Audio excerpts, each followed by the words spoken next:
The call came on a Tuesday morning while I was folding laundry in my apartment and pretending that was enough to fill a life. My phone buzzed against the kitchen counter. I didn't recognize the number, but I picked up anyway. I always pick up. When you have children you haven't seen in 18 months, you always pick up. "Is this Claire Hendricks?" A woman's voice. Measured. Clinical. "Yes. This is Dr. Anita Patel at Mercy General Hospital in Carver Falls. I'm calling regarding your daughter, Lily." The laundry dropped out of my hands. "What happened? Is she hurt? Is she stable right now?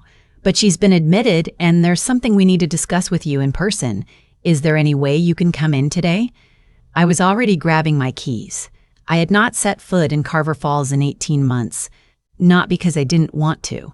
Because a family court judge in a small town had looked at the paperwork my ex-husband's attorney put in front of him and decided I was unfit. That was the word they used. Unfit.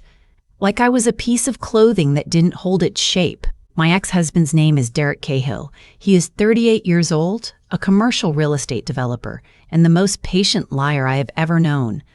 I say patient because Derek never acted in anger. Every move he made was slow and deliberate, planned weeks ahead, executed without a tremor in his hands. That was what made him so convincing. That was what made me look, by comparison, like the unstable one. We met when I was 26.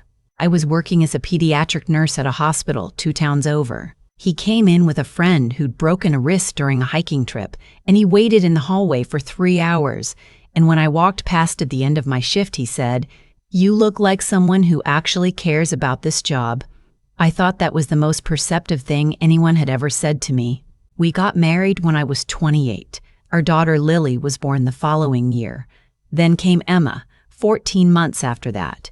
2 little girls, 18 months apart, both with Derek's dark hair and, I was convinced then, my stubbornness. The marriage unraveled slowly, then all at once.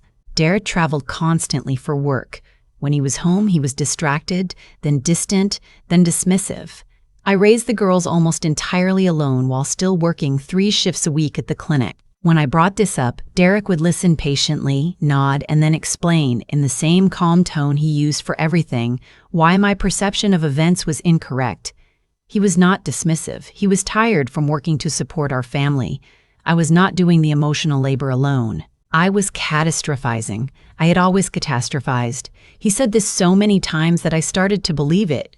When I told him I wanted a separation, he nodded.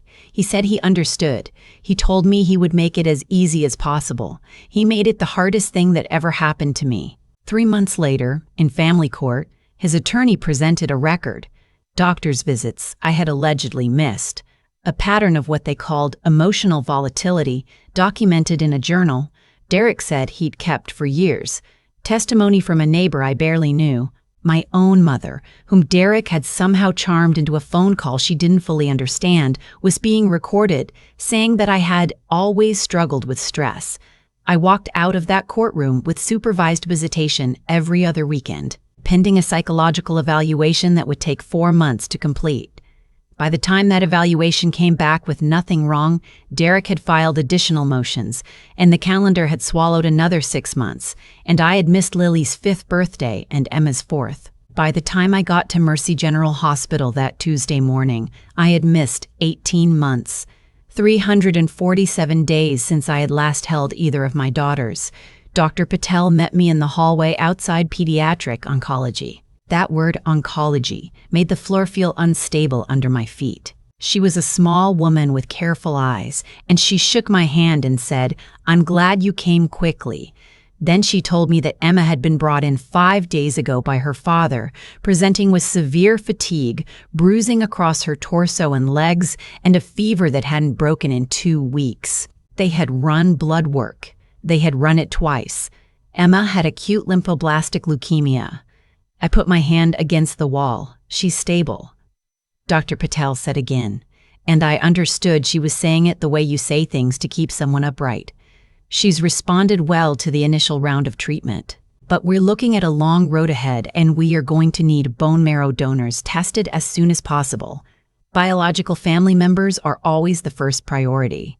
Of course, I said. Whatever she needs. Whatever I can do. Dr. Patel looked at me for a moment longer than felt casual. I'd also like to speak with you about a few other things that came up during Emma's workup. But first, would you like to see her? Emma was asleep when I walked into her room. She looked smaller than I remembered, and I stood in the doorway for a long moment, pressing my thumbnail into my palm so I wouldn't make a sound that might wake her. Her face was pale. There were bruises on her arms where the IV lines had been moved, but she was breathing. She was breathing steadily, and her eyelashes were resting against her cheeks, and she still had the small scar above her left eyebrow from a fall off her bike that I had not been there to clean up. I sat down in the chair next to her bed and I held her hand, and I didn't say anything at all for a long time. Derek arrived 40 minutes later. I heard him before I saw him, his voice in the hallway, that composed, unhurried tone, asking a nurse where Dr. Patel was. When he walked into Emma's room and found me sitting there, he stopped. "Claire." His expression didn't shift much. It almost never did. "I didn't know they were going to call you. She's my daughter." "Yes." He looked at Emma, then back at me. "Of course." He sat down on the other side of the bed. We sat like that on opposite sides of Emma's sleeping body for several minutes without speaking. I kept my eyes on her face. I did not trust myself to look at Derek right now. I had spent 18 months in a kind of controlled grief, the kind where you've learned to go through the days without letting the weight of what you've lost flatten you completely. Being in the same room as him, in this context, threatened to collapse all of that careful structure. Dr. Patel came in 20 minutes later and asked if we could all step out into the consultation room. Derek agreed pleasantly, as he agreed with everything, and we followed her down the hall. The consultation room had a round table and chairs that were slightly too soft, the kind designed for difficult conversations. Dr. Patel sat across from both of us. She folded her hands. "I want to go through some of Emma's results with you," she said. Some of what we found was expected, given her presentation. Some of it was not. Derek leaned forward slightly. "What does that mean? When we ran the full panel, we also processed a standard blood typing. Emma is type AB. She paused. "Mr. Cahill, you're type A, is that correct?" "It's listed in your emergency contact file from a prior visit." "That's right." "And Claire, you came up as type O when we tested you this morning." I nodded. I had known my blood type since nursing school. Dr. Patel was quiet for a moment. "Type AB is not possible from an O parent and an A parent. An O parent can only pass an O allele. An O parent can pass either A or O. The combination of O and A cannot produce AB." Derek said nothing. His face was exactly the same as it always was. "We did confirm with a secondary test," Dr. Patel continued, her voice steady and professional. "The results were consistent. Mr. Cahill, you are not Emma's biological father." The room was very quiet. I looked at Derek. For the first time in all the years I had known him, his composure cracked. Not much, not in a way most people would catch. But I saw it. A tightening at the corner of his jaw, a single blink that lasted a half-second too long. "That's not possible," he said. "I understand this is a shock," Dr. Patel said. "We can of course arrange for a formal paternity test if—" "Do it," I said. "Do the full test. For Emma and for Lily." Derek turned to look at me. "Lily is not here." "No," I said, "but I'd like to know." "I will tell you something I have never told anyone. I had a relationship before Derek. His name was Marcus Webb. We dated for 2 years and we broke up the spring I turned 27 because he was relocating across the country for a position at a research hospital, and neither of us was ready to make that kind of leap. The breakup was mutual and quiet and sad in the way that endings are when nobody did anything wrong. Derek and I got together 6 months after that. When I found out I was pregnant with Lily, I did the math. The dates were clear, the timing was unambiguous. Lily was Derek's. There was never any question in my mind. With Emma, I was less certain. Not because I had been unfaithful, I hadn't, but because Marcus had reached out in those months when Derek and I were having the worst of our early difficulties, and we had met for coffee twice, and one of those times turned into something I had felt guilty about ever since. I had never told Derek. I had looked at Emma's dark hair, identical to her sister's, and I had told myself the timing was fine. The dates were fine. Everything was fine. The dates, it turned out, were not as fine as I had convinced myself. The formal paternity test came back 4 days after Emma's blood typing. Marcus Webb was Emma's biological father. Derek was Lily's biological father and not Emma's. They were half-sisters who had grown up in the same house, believing themselves to be fully the same, and only Emma's leukemia had pulled back the corner of that truth. When the results came through, I called Marcus. He was still on the West Coast, working at the same research hospital. He answered on the second ring, and when I told him what had happened, there was a long silence, and then he said, "I'll fly out. Whatever she needs, I'll be there." He was there within 36 hours. He got tested for bone marrow compatibility the morning after he arrived, and Dr. Tech did. Patel called us both in 2 days later to say he was a strong match. Emma got her donor. But that was not the end of what the results exposed. 3 days after the paternity test, I was in the hospital cafeteria with a cup of coffee I wasn't drinking when Derek's sister, Joanna, sat down across from me. Joanna and I had always been carefully neutral with each other, not enemies, not friends, two people who understood they were stuck on opposite sides of a line they hadn't drawn. She looked tired. She wrapped both hands around her coffee cup and said, "I need to tell you something, and I need you to understand that I have been trying to figure out how to do this for 6 months." I waited. Joanna took a breath. "When Derek filed for full custody, he told me it was because he genuinely believed you were unstable. I believed him. He's my brother, and I believed him." She stopped. Then 8 months ago, I was at his house helping him go through some financial files, and I found something I wasn't supposed to find. She told me about a folder labeled benignly household accounts. Inside were statements from an account she didn't recognize in Emma's name, not a college fund or a custodial account, an account that had been receiving irregular deposits and withdrawals for over a year, tied to a nonprofit Derek had registered in Emma's name called the Cahill Girls Foundation. The foundation had received donations from Derek's business associates and from at least 2 fundraising campaigns Derek had run through his company's charitable giving program. The stated purpose of the foundation: supporting children with chronic illness in the Carver Falls community. The actual activity of the account, a pattern of transfers that moved money through 2 intermediate accounts and landed in a real estate holding company Derek controlled. He built the mechanism before Emma was even diagnosed. He had anticipated or planned for a situation that would give him a sympathetic fundraising narrative, and when Emma did get sick, he had quietly activated it. I stared at Joanna. "How long have you known this?" "I didn't know what I was looking at for a long time," she said. "I'm not an accountant." I took photos of the documents, and I sat on them, and I hated myself for sitting on them. She reached into her bag and slid a manila envelope across the table. "I'm not sitting on them anymore." I had a friend from my nursing days, Deborah Chang, who had since become a family law attorney. I called her that afternoon from the hospital parking garage, pacing between parked cars. I told her everything: the paternity results, Joanna's documents, the 18 months of supervised visitation built on Derek's carefully constructed case. Deborah listened without interrupting. When I finished, she was quiet for a moment, and then she said, "Claire, I need you to not talk to Derek about any of this. Don't confront him. Don't give him anything. Can you do that?" "Yes." "Good, because I want to make some calls before you do anything else." One of the calls Deborah made was to an attorney who handled financial fraud. Another was to a contact she had at the FBI's Financial Crimes Division. I didn't know the second call would be relevant so quickly. I found out later that Derek's real estate holding company had already been flagged in a separate investigation related to wire transfers that had nothing to do with Emma or the foundation. The documents Joanna had photographed connected 2 threads that investigators had been holding separately. I was sitting with Emma on a Thursday afternoon, reading to her from a book she'd asked for. She had recently decided she loved mysteries, which felt, under the circumstances, bitterly appropriate.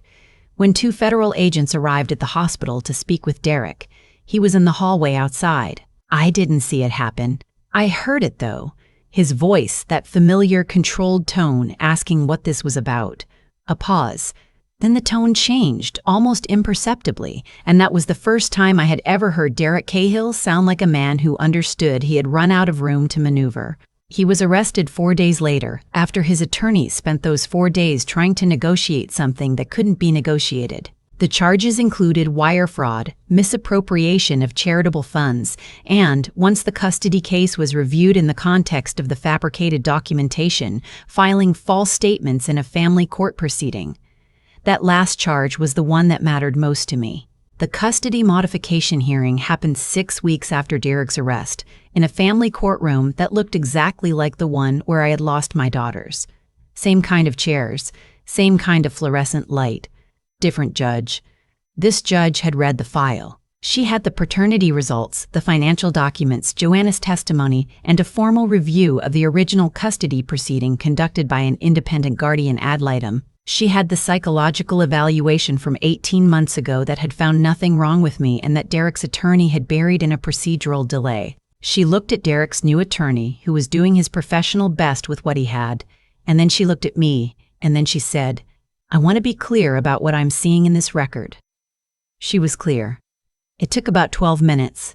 I walked out of that courtroom with full legal and physical custody of both Lily and Emma. Lily was waiting in the hallway with my sister, who had driven down to be there. She was almost 7 years old and taller than I had imagined, because children don't stay the size they were the last time you held them. She looked at me for a moment when I came through the door, and I could see her working through something. Memory and presence overlapping in the way they do when something you've tried not to want suddenly becomes possible. Then she said, "Mom," and walked straight into me. I held on, and I did not let go for a long time. Emma came home from the hospital 3 weeks after that, once her treatment protocol was stable enough for outpatient care. Marcus flew in to be there for that too. We stood together in the driveway while Emma walked slowly up the front path. She was still tired, still fragile, but walking on her own. And she stopped in front of the door and looked back at both of us with an expression I didn't have a name for. Relief and exhaustion, and something that looked cautiously like the beginning of feeling safe. Marcus and I were not getting back together. That was not the story. But he was her father, and he had flown across the country within hours of learning she existed, and he had matched her marrow type, and he sat in that hospital for weeks reading to her and making her laugh. And whatever word describes a person who shows up completely for a child he didn't know he had, that word belonged to him. People ask me sometimes, when I tell this story, how I didn't see it sooner, how I stayed as long as I did, how a person gets to the point where they're sitting in a parking garage while their child is upstairs in an oncology ward, holding documents that might finally undo 18 months of a lie. I don't have a clean answer. I know what Derek did. I know he built something false and patient and detailed, and I know he used my guilt and my tendency towards self-doubt and the parts of me that were genuinely imperfect, and he assembled them into a picture that courts and neighbors and even my own mother looked at and believed. I also know this. He could manipulate documentation and testimony. He could not manipulate Emma's blood type. He could engineer a custody case. He could not engineer a bone marrow match. There are things in this world that don't bend to the pressure of a careful liar, and sometimes those are the only things that save you. Emma had her 1-year scan 8 months after her treatment ended. Dr. Tuzout Patel called me on a Tuesday. It is always Tuesdays in this story that the phone calls come, and she said the word I had been waiting to hear for the better part of 2 years: remission. I sat down on the kitchen floor. Lily was in the next room doing homework, and Emma was at the counter eating cereal and pretending to study, and the afternoon light was coming through the windows the way it does in October, low and golden, and I thought, this is what I almost lost. This is what almost lost. This is what almost got taken. I called Marcus to tell him. He already knew. Dr. Patel had called him too. He was crying, which was not something I had ever heard before, and we stayed on the phone together for a long time, saying very little. Then I went back into the kitchen and sat down at the counter next to Emma, and she looked at me sideways and said, "You have that face again." "What face?" "The one where you're trying not to cry in front of us." I laughed. "I'm not crying." "You're doing the thing with your nose." Lily came in from the other room, having apparently decided homework was no longer pressing, and leaned on the counter between us. She was almost 8 now, opinionated and quick and deeply invested in justice in the way that children are, when they have had reason to understand that justice is not guaranteed. "What are we talking about?" she asked. "Your sister's scan," I said. Lily looked at Emma.